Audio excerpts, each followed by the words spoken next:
بيحكي ملخصنا عن اتنين من رئيس دولة ورئيس وزراء بيكرهوا بعض جدا، ولكن بتحصل لهم حادثة بتجبرهم يتعاونوا سوا عشان يعيشوا. يا ترى هيعملوا كده ولا الغرور هيتمكن منهم؟ تعالوا نشوف سوا.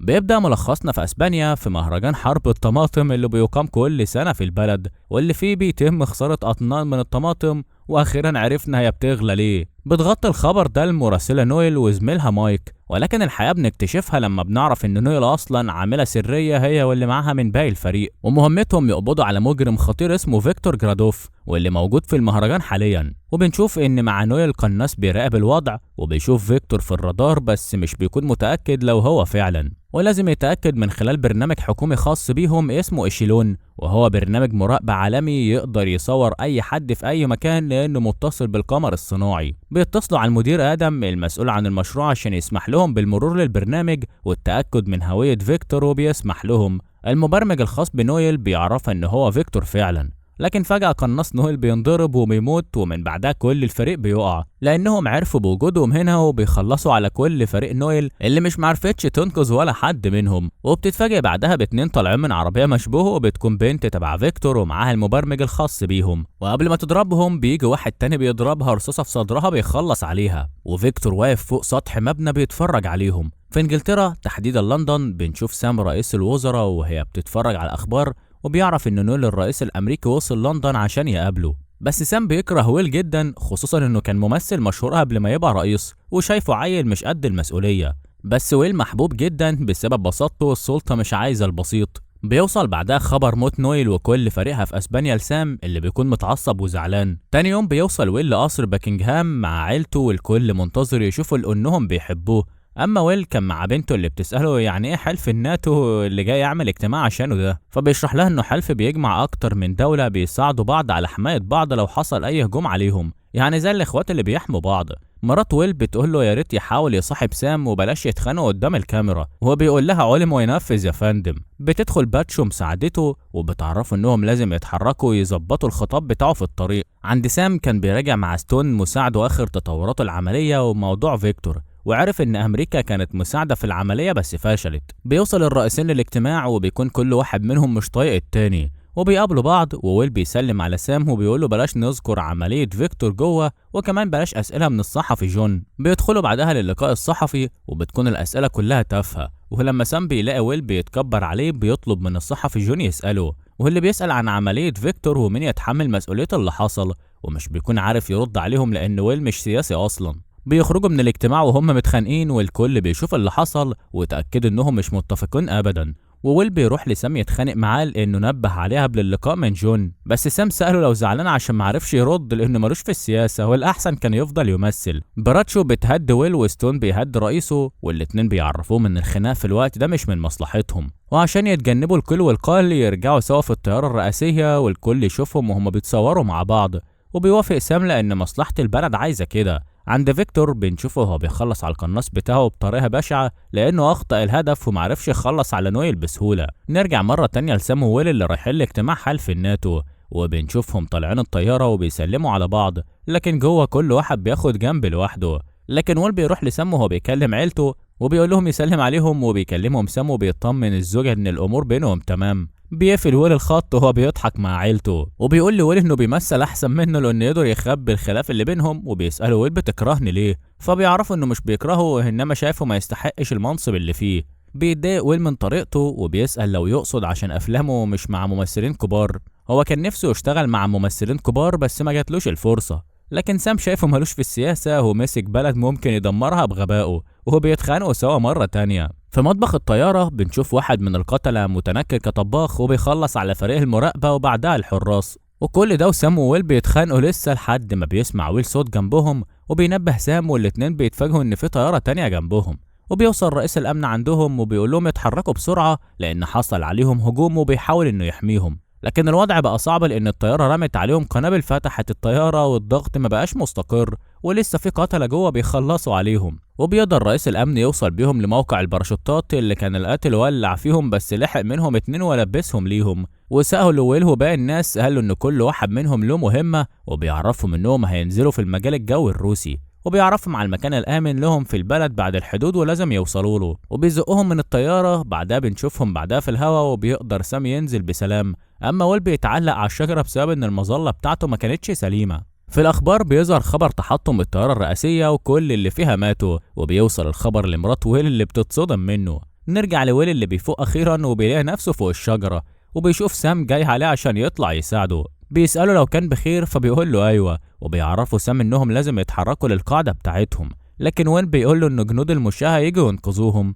بيفهم سام إن الطيارة اتحطمت في روسيا واللي مش هتسمح لحد يقرب من أرضه لحد ما تخلص تحقيق في الموضوع. بيطلع ويل تليفونه علشان يطمن مراته، بس سام بيحذره من استخدامه وبيرمي تليفونه وبيقول له يعمل زيه، عشان أكيد تليفوناتهم متراقبة من القتلة، ولحد ما يعرفوا هم مين لازم محدش يعرف إنهم عايشين. لكن ويل بيرفض، فسام بيضرب التليفون بالجزمة بيوقعه في المية. بينزل ويل بعدها وبيتحركوا ناحية الحدود وبيشوفوا حطام الطيارة وبيزعلوا على زمايلهم. في أمريكا بياخدوا نظام إشلون وبيشغلوه ببصمة عين نائبة الرئيس ويل علشان تكمل بداله المنصب لحد ما ينتخبوا رئيس تاني. بس بمجرد ما بتفتحه بيتم اختراق البرنامج من مبرمج فيكتور، واللي بيتم السيطرة عليه بالكامل من فيكتور، وبيعرفوا ان النظام العالمي للمراقبة تم اختراقه. نرجع لسام وويل اللي قدروا يوصلوا لمنطقة فيها شوية شباب بيرقصوا جنبهم عربية وبيقرروا يسرقوها عشان يعدوا بيها الحدود، وبيتحركوا ناحيتها. وبيحاول ويل يشغلها بس الشباب بيشوفوهم وبياخدوا سلاحهم وبيروحوا عليهم. ويل بيحاول يتكلم معاهم بالراحة بس اصلا هما مش فاهمينه بيقول ايه، ولا حتى يعرفوا انه ممثل امريكي ولا انه الرئيس كمان. وطبعا بيبداوا يضربوا ببعض، ولكن سام كان قوي وبيقدر يضربهم،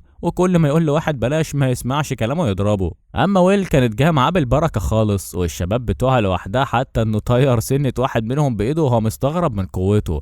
بس الشباب بيطلعوا اسلحتهم اللي مخبيينها معاهم، وقبل ما يقربوا من سام وويل بتخرج صاحبة المزرعة وبتضرب نار في الهواء فبيطلعوا يجروا. وبتسأل سام لو أمريكان بيقول لها كنديين، فبتسألهم عن أوراقهم بيقولوا مفيش. بتسألهم عايزين إيه بيعرفوا إنهم محتاجين يعدوا الحدود لراسه. بتوافق توصلهم وبنشوفهم بعدها في عربية للخرفان، وسام كان متضايق من الوضع، بس ويل قال له إنها مغامرة ممكن يحكيها لولاده بعدين، وبلاش يتضايق لأن كفاية إن الست وصلتهم ولازم يتعلم يشكر الناس. بيوصلوا الكمين وبيستخبوا تحت الأغنام، وبيطلع الشرطي يفتش العربية، بس الست بتديله غنمة صغيرة مقابل إنه يسيبها تعدي. بيوصلوا أخيرا لمكانهم وبيودعوا الست اللي بتعرفهم إنها تعرفهم، وبتقول لهم ياخدوا بالهم من نفسهم وكان شرف ليها توصلهم. بيروحوا للمكان اللي قال عليهم رئيس الأمن، وبيظهر إن في حد منتظرهم.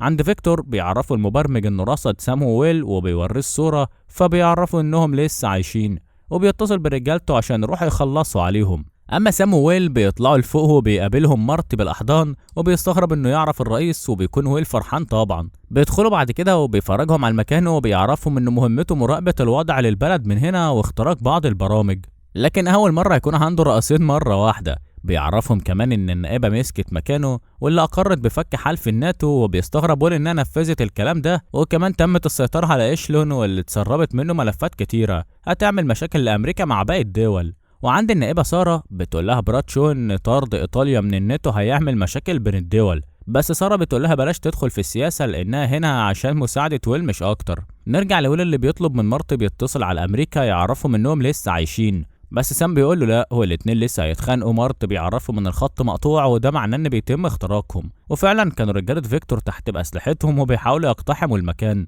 بيفتح مارتي أوضة مليانة أسلحة وبيطلب من سام وويل يفضلوا هنا، وبياخد معاه شاشة صغيرة وبيطلب منهم يسهلوا له عملية خروجها. بيوصل لبره وبيبص في الشاشة اللي بيقدر منها يحدد مكان الجنود، وبيقتلهم لحد ما واحدة منهم بتشوف الكاميرا وبتدمرها وبتحجب الرؤية عن مارتي اللي بيعتمد على مهاراته، بس كان هو أكتر منه وقدروا يفجروا الباب ويدخلوا. ومن بعدها مارتي ما قدرش يسيطر عليهم لأنه اتصاب، وسام وويل مش عارفين يساعدوه، وهو طلب منهم يهربوا وخرج قنبلة عشان يفجر نفسه مع القتلة، لكنه مسكوا القنبلة قبل ما يفجرها، بس سام وويل سمعوا انفجار وفكروه مات. بينزلوا بعدها من الاسانسير ضيق خلاص كان ولكن اول ما نزلوا بيلاقوا قواته قدامهم وبيهددوه برمي السلاح فبيرموه، بس في عربية بتيجي من وراهم بسرعة وبتدهس الجنود، وبيقع منها شخص، ولما بيقربوا منه بيكتشفوا انها نويل، وبيفرح سام وبيتصدم في نفس الوقت، وبيسألها وصلت لها ازاي، فبتفتكر اللي عملته انها تتبعت كل رجالة فيكتور اللي قتلوا فريقها وخلصت عليهم عشان توصل للقتلة دول، وفيكتور هو قريب هتوصل له وتخلص عليه. بتتحرك بعدها بيهم على واحدة من المحطات عشان تهربهم،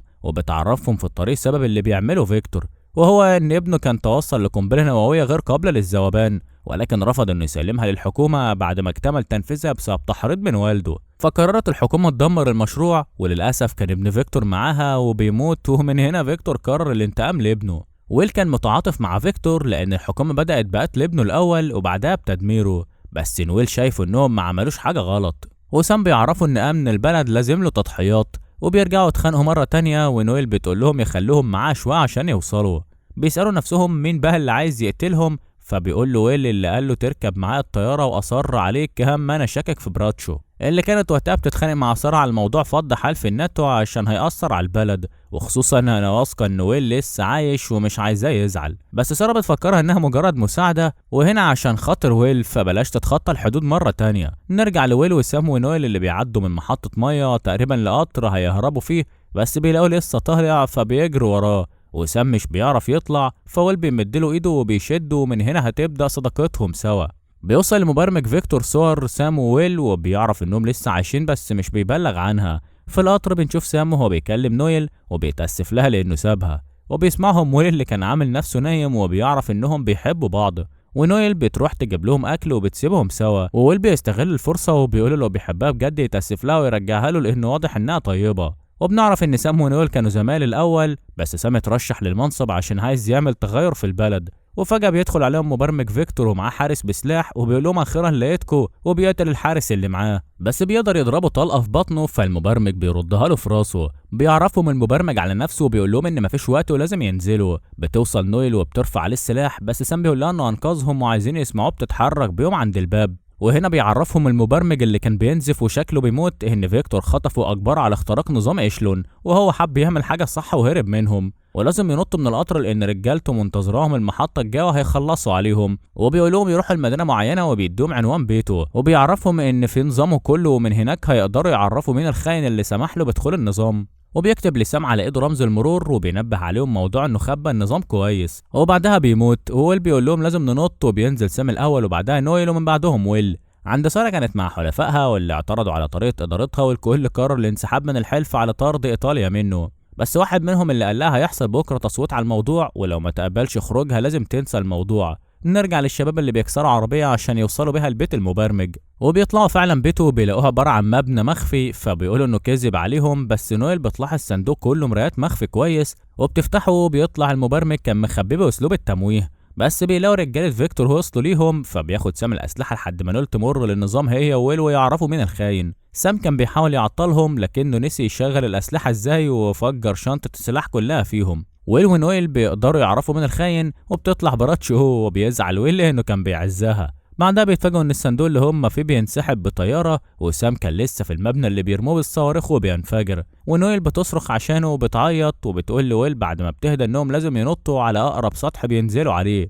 وبعدها الطياره بترمي الصندوق على الارض. عند فيكتور بيدي التعليمات انهم خلاص ماتوا والمهمه تمت، بس بعدها بيلاقي الجنود اللي معاه بيجهزوا سلاحهم، فبيعرف انهم هيخلصوا عليه، فبيتحرك اسرع منهم وبيخلص عليهم هو. عند ويل اللي كان بيحاول يخفف عن نويل موت سام وبيقول لها انه زعلان عشانه برضه، بس في ناس كتيره ماتت في الموضوع ده وهو عايز يرجع حقهم. بيوصلوا المينا وبيتصل ويل على ساره وبيعرفها انه لسه عايش، وبيطلب منها تحرص من براتشو تبعت له عربيه توصله للقصر. بتبعت لهم عربيه فعلا، بس اول ما بيدخلوا بيلاقوا قاتل فيها، فبيعرفوا ان ساره هي الخاينه وظلموا براتشو اللي كانت كبش فدا. ويل بيعمل حركه حلوه وبينزل شاشه العرض، وقتها بتستغل نويل الوضع وبتضرب القاتل اللي كان قوي ومش سهل ضربه خالص، بس ويل بياخد منه السلاح وبدل ما يضربه بيضرب السواق، ونويل بتقول له فالح، وبتحرر نفسها من القاتل وبتقول له يسوق بدل السواق، لكن في عربيه مطاف بتخبط العربيه اللي كانت وراهم وبتطاردهم، وبيطلع انه سام وبيفرحوا انه لسه عايش، وبينط من عربيته لعربيه ويل وبيسوق هو.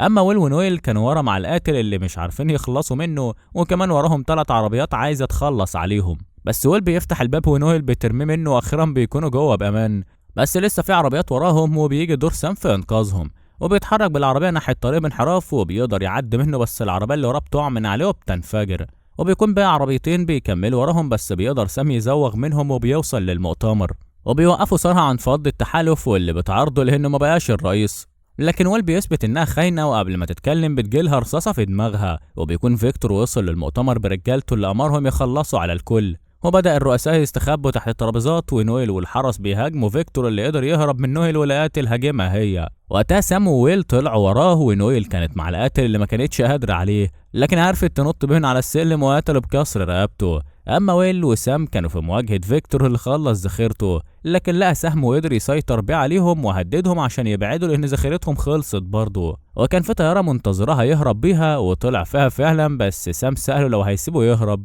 بيقول له اعمل ايه يعني، فبيقول له يعمل زي نهاية فيلمه الاخير، وبيتصدم ويل ان سام بيتفرج عليه اصلا وطلع من محبيه وفهم قصده. وسام شتت فيكتور اللي ضربه بالسهم، اما ويل قلع التمثال ورماه على الهليكوبتر واصاب المروحة ونزلت انفجرت، واخيرا خلصوا منه. بعد شهر بنشوف سام بيكلم نويل وبنعرف انها رجعوا لبعض تاني وهيتجوزوا قريب، وبنشوف ويل مع سام وبيقول له يرد عليها برومانسية بلاش الوش الخشب اللي مركبه ده. وبيكون سام عازم ويل في بلده وبيقدم له طبق بيحبه لان ويل بيعشق الاكل، والصحافة كانت بره بتصورهم وبنعرف انهم بقوا اصدقاء. وبنشوف مارت اللي بيطلع لسه عايش وقاعد يحكي للبنات عن بطولته في حماية الرئيس، ولكن محدش منهم بيصدقه وبيسيبوه. بس بتظهر نويل اللي بتقوله انها مصدقه ومبسوطه انها شافته وشكلها هيعملوا شغل حلو مع بعض. ولحد هنا احب اقول لكم سلام لحد ما اقابلكم تاني في ملخص جديد، فتابعونا عشان تشوفوا كل جديد. ولو حابين نلخص لكم فيلم معين سيبولنا كومنت بيه، وما تنساش اللايك والشير واشتراك عشان يوصلك كل جديد. سلام.